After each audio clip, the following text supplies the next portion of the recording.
जय हिंद everyone, this is Bhagyashree. Hopefully all are doing very well. आप में से काफ़ी सारे स्टूडेंट ऐसे हैं जिनका अभी 2025 में जब वैकेंसी आएगी तो फॉर्म भरने का बिल्कुल लास्ट चांस है। तो सारे लोगों ने मुझे कमेंट किया था कि मैम एज रिलैक्सेशन मिलेगा या नहीं मिलेगा। उसके साथ ही साथ बहुत से ऐसे कैंडिडेट हैं जिनको हाइट रिगार्डिंग बहुत से डाउट है। साथ ही साथ मैं आपको बता देती हूँ कि अब आने वाली भर्ती में आपके ट्रेनिंग शेड्यूल को लेकर बहुत बड़ा चेंजमेंट किया गया है। तो इन सारे टॉपिक पर हम 1 बाय 1 चर्चा करेंगे। तो चलिए स्टार्ट करते हैं। वीडियो स्टार्ट करने से पहले मैं आपको बता देती हूँ, अगर आप चैनल पर नए हैं तो चैनल को कंटिन्यू विजिट कीजिए। आपको यहाँ पर टाइम टू टाइम अपडेट मिलती रहेगी और यहाँ पर अपडेट लेने के बाद में आपको कहीं भी भटकने की ज़रूरत नहीं है। देखिए, सबसे पहले तो मैं आपको बता देती हूँ, आपके लिए खुशखबरी है। 2025 में जो आपकी वैकेंसी आएगी उसमें आपके ट्रेनिंग को लेकर काफ़ी बड़ा चेंजमेंट किया गया है। मैं आपको बता देती हूँ, हमारे टाइम पे स्पेशल सीपी साहब श्रीमान मुकेश कुमार मीणा जी ने ट्रेनिंग के चेंजमेंट को लेकर, ट्रेनिंग के टाइम शेड्यूल में बदलाव को लेकर भरसक प्रयास किया है। उन्होंने एक कमेटी बिठाई है जिसके तहत जहाँ एक और आपकी ट्रेनिंग 10 महीने बेसिक प्लस 1 महीने की कंपल्सरी कमांडो ट्रेनिंग होती थी, जो कि स्टैंडिंग ऑर्डर HRD 33/2022 के अकॉर्डिंग लगभग 11 महीने की आपकी ट्रेनिंग जाती थी। वहीं दूसरी ओर इस कमेटी ने निर्णय लिया है कि आपकी आने वाली जो भर्ती है उसमें ट्रेनिंग के पीरियड को कम किया जाएगा, यानी कि आने वाली भर्ती में आपके ट्रेनिंग का टाइमिंग 6 महीने की बेसिक प्लस 1 महीने की कमांडो कंपल्सरी ट्रेनिंग होने की, यानी कि लगभग 7 महीने की आपकी ट्रेनिंग करवाई जाएगी। और ये जो नया स्टैंडिंग ऑर्डर है ये आपकी इंडोर की क्लासेस में जो बुक होती है उसमें इंप्लीमेंट होकर मिलेगा और आने वाले टाइम पर आपको दिल्ली पुलिस की ऑफिशियल वेबसाइट पर भी देखने को मिल जाएगा। इसके साथ ही साथ मैं आपको बता देती हूँ, जो भी पुलिस पर्सनल दिल्ली पुलिस में अपनी सर्विस कर रहे हैं और उनकी सर्विस को 10 साल कंप्लीट हो चुके हैं, कांस्टेबल से लेकर सब इंस्पेक्टर तक, उनको एक रिफ्रेशमेंट कोर्स करवाया जाता है। और इस रिफ्रेशमेंट कोर्स में उन्हें जितने भी IPC के सेक्शंस में जो भी चेंजमेंट हुए हैं उनसे अपडेट करवाया जाता है। उनके लिए भी चेंजमेंट किया गया है। इनके लिए ई मॉड्यूल जारी किया गया है, यानी कि निपुण ऐप पर अब इन्हें ऑनलाइन क्लासेस दी जाएगी। बिकॉज ट्रेनिंग सेंटर की कैपेसिटी लिमिटेड है और कैंडिडेट या फिर स्टाफ की अगर हम बात करते हैं तो वो ज़्यादा है, इसलिए अब इन्हें भी रिफ्रेशमेंट कोर्स ऑनलाइन घर बैठे करना होगा। देन हम बात करते हैं किन किन कैंडिडेट को एज रिलैक्सेशन दिया जाना है। देखिए, बहुत सारे कैंडिडेट ऐसे हैं जिनका 2025 में फॉर्म भरने का बिल्कुल लास्ट चांस है। बहुत से कैंडिडेट ऐसे हैं जो बार बार मुझे कमेंट करते हैं कि मैम वैकेंसी कब तक आएगी, आप हमें बता दीजिए, क्योंकि ये लास्ट चांस है। अगर हम इसी और अच्छे से तैयारी करें तो हम इसी तरफ ध्यान दें, अदरवाइज अगर वैकेंसी लेट आती है तो हम इसे अप्लाई कर सकते हैं या नहीं कर सकते। तो चलिए मैं आपको बता देती हूँ कि कौन कौन सी कैटेगरी को एज रिलैक्सेशन दिया जाता है। नॉर्मली कैंडिडेट 18 से 25 साल तक इसे अप्लाई कर सकता है। जो भी कैंडिडेट 12th पास है, 18 से 25 तक अपनी एज रखता है, वो इसे दे सकता है। उसके साथ ही साथ एज नॉर्मली अगर आप जनरल या EWS कैटेगरी से बिलोंग करते हैं तो 18 से 25 आप फॉर्म भर सकते हैं। अगर आप OBC कैटेगरी से बिलोंग करते हैं तो 3 साल का आपको एज रिलैक्सेशन दिया जाता है। एंड अगर आप SC ST से बिलोंग करते हैं तो आपको 5 साल का एज रिलैक्सेशन दिया जाता है।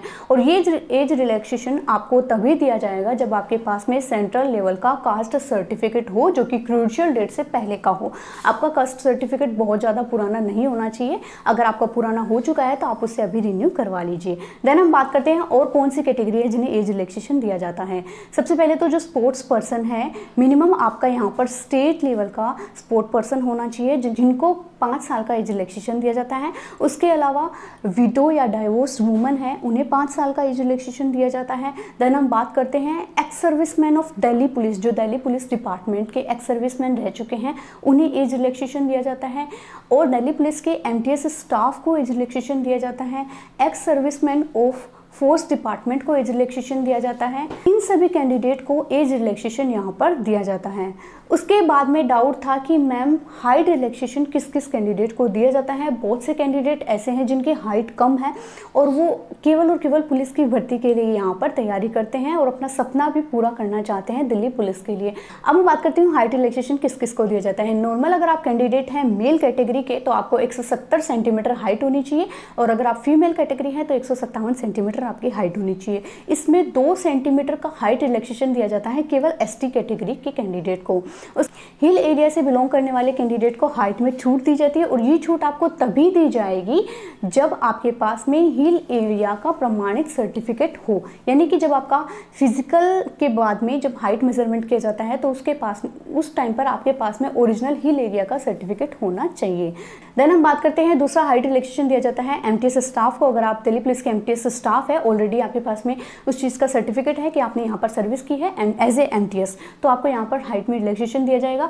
तीसरा रिलैक्सेशन दिया जाता है वार्ड ऑफ दिल्ली पुलिस, यानी कि जिसके mummy papa already Delhi police में सर्विस कर रहे हैं या कर चुके हैं, उनके पास में डिपार्टमेंटल सर्टिफिकेट होना चाहिए अपने फादर या मदर का, उन्हें यहाँ पर हाइट में रिलैक्सेशन दिया जाता है। एक और मैं आपको बता देती हूँ, स्पाउस को यहाँ पर बिल्कुल भी हाइट रिलैक्सेशन नहीं दिया जाता है। कोई यदि कहे कि मेरा हस्बैंड या वाइफ दिल्ली पुलिस में सर्विस कर रहे हैं तो क्या मुझे हाइट में रिलैक्सेशन दिया जाएगा, उन्हें हाइट में रिलैक्सेशन बिल्कुल भी यहाँ पर नहीं दिया जाएगा। तो ये डाउट था आपका हाइट रिलैक्सेशन को लेकर। उसके बाद हम बात करते हैं कि और कौन कौन से सर्टिफिकेट आपके पास में होंगे तो आपको यहाँ पर रिलैक्सेशन दिया जाएगा। सबसे पहले मैं बात कर देती हूँ, अगर आपके पास में NCC सर्टिफिकेट है तो आपको यहाँ पर नंबर में भी रिलैक्सेशन दिया जाएगा। देन हम बात करते हैं, आपको और भी कई प्रायोरिटी यहाँ पर मिलती है। उसके साथ मैं बात करती हूँ, अगर आप स्पोर्ट पर्सन है तो आपको रिलैक्सेशन मिलता है, आप एक्स सर्विसमैन है तो आपको रिलैक्सेशन मिलता है, आप MTS स्टाफ है तो आपको रिलैक्सेशन मिलता है। सबसे पहले NCC की बात करते हैं। एज यू नो, NCC के 3 सर्टिफिकेट होते हैं, A, B एंड C, जिसमें कि 2%, 3% और 5% ऑफ मैक्सिमम मार्क्स आपका मिलता है। बहुत से कैंडिडेट ऐसे हैं जो रिजल्ट के टाइम पे मुझसे पूछ रहे थे कि मैम क्या ये रिजल्ट NCC के मार्क्स को इंक्लूड होकर है, तो हाँ मैं आपको बता देती हूँ, जो आपका फाइनल रिजल्ट आता है उसमें एक लाइन नीचे लिखी हुई होती है कि जो आपका रिजल्ट है वो NCC के मार्क्स को इंक्लूडेड है। अब जिन भी कैंडिडेट के पास में NCC सर्टिफिकेट है, जब फॉर्म आएगा तो फॉर्म भरते टाइम पे एक क्वेश्चन पूछा जाता है, do you have any NCC certificate. अगर आपके पास में है तो वहाँ पर येस करके क्लिक कीजिएगा, और जब आपका फिजिकल होता है उस टाइम पर आपको अपना ओरिजिनल NCC सर्टिफिकेट लेकर जाना है। ये सारी चीज़ें ओरिजिनल साइट पर अपलोड होगी, तभी जाकर आपको इसका फ़ायदा मिलेगा। आई होप आपके जितने भी डाउट थे हाइट और एज एंड जितने भी सर्टिफिकेट के रिगार्डिंग वो सारे दूर हुए। उसके साथ ही साथ मैं आपको बता देती हूँ, आपको ये सारे डॉक्यूमेंट ओरिजिनली तैयार करने हैं। 10th 12th की मार्कशीट होनी चाहिए, आपके पास में आपका आधार कार्ड होना चाहिए, आपकी पासपोर्ट साइज फ़ोटो होनी चाहिए, और सबसे ज़रूरी फॉर बॉयज़ आपके पास में ड्राइविंग लाइसेंस होना चाहिए। ड्राइविंग लाइसेंस आपका car plus motorcycle with gear का चलेगा, और ड्राइविंग लाइसेंस का ऐसा नहीं है ये कितना भी पुराना हो सकता है, और driving licence all over India का बनता है। तो कोई इस प्रकार डाउट में न रहे कि मैं इस स्टेट से हूँ या इस स्टेट से हूँ तो मेरे को कहाँ का चलेगा। ठीक है, कंक्लूजन यही था कि आपके पास में जब आपका फिजिकल होता है तो ओरिजिनल ड्राइविंग लाइसेंस होना चाहिए। डिजीलॉकर आपका बिल्कुल भी नहीं चलता है। कुछ पिछली ही भर्ती में कुछ ग्राउंड में डिजीलॉकर चल गया था, बट कुछ ग्राउंड में नहीं चलाता, तो ऐसी कंडीशन में आप नहीं रहे। जब अभी आप अपना ड्राइविंग लाइसेंस तैयार कर लीजिए, जब आपका फिजिकल होता है तो आप ओरिजिनल वहाँ पर दे सके। आई होप आपके सारे डाउट दूर हुए होंगे। अगर कोई डाउट रह जाता है जो इस वीडियो में शामिल नहीं है तो कमेंट सेक्शन में ज़रूर बताइएगा। मिलते हैं नेक्स्ट वीडियो में, तब तक के लिए जय हिंद।